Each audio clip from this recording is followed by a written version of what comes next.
former Prime Minister, the Honorable Julia Gillard, Chancellor of ANU, the Honorable Julie Bishop, His Excellency High Commissioner Barry O'Farrell, founding patron of the Australia-India Chamber of Commerce and former Premier of Victoria, Ted Baillieu, founding patron of Australian Friends of Asha and former Governor of Victoria, Honorable Alex Chernow, Chairman of Australian Friends of Asha, Robert Johansson, and board members, distinguished guests, and friends.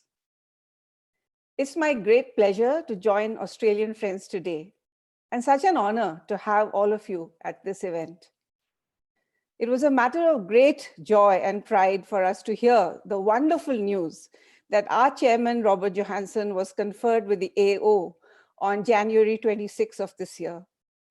Warmest congratulations, Robert. Through Asha's journey to support some of the poorest in India, Australia and its people have been all-weather friends. Perhaps it's the deeply held values that we share. I've been struck on my visits to Australia by the depth of egalitarianism, the idea of the fair go.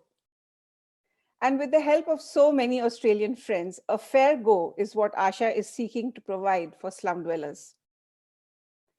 Asha has been supported at every level.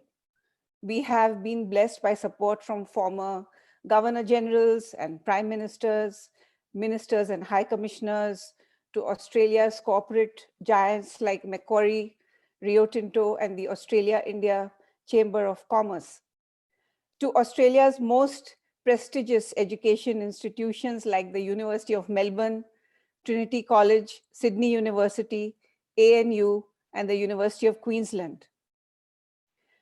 To everyday Australians like school children, nurses, and teachers that fundraise and volunteer. The breadth of support is truly a testament to the Australian spirit. And the Australian spirit is shining through again to support Asha and its communities during COVID. Thank you for standing with us in this crisis. Many will know the story of Asha.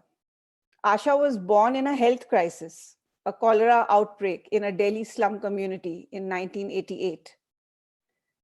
As a young pediatrician, I provided nailed intravenous drips to a tree and offered healthcare to communities that had been left behind.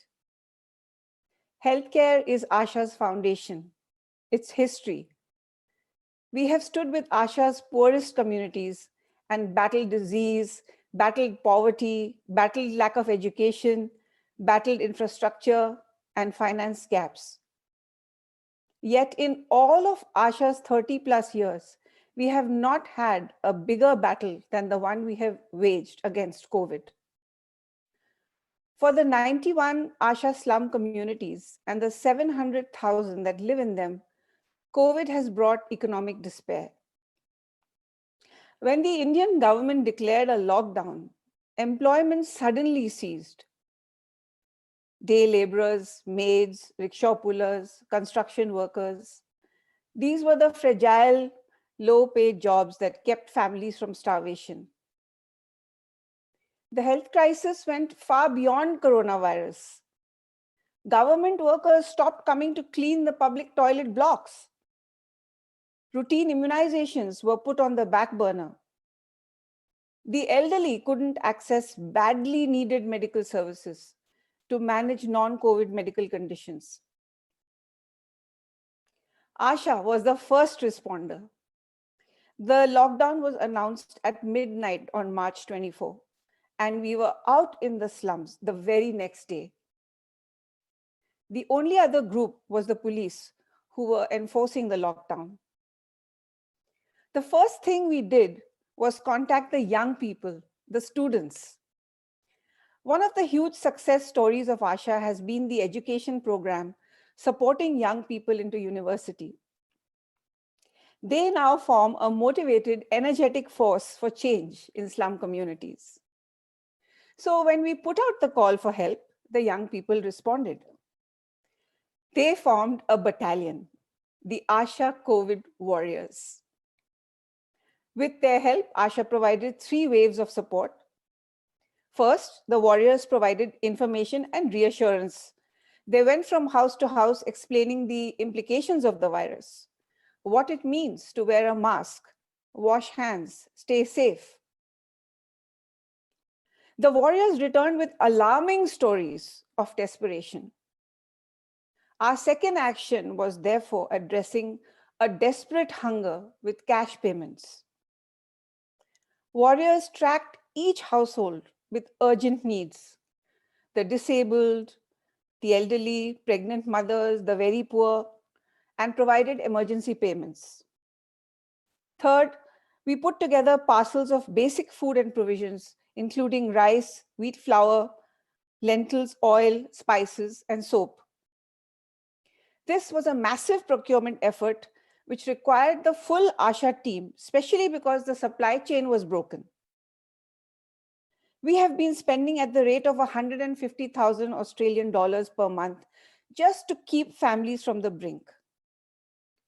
But we could not stand by while our communities were in crisis. I recall one family broke down in tears.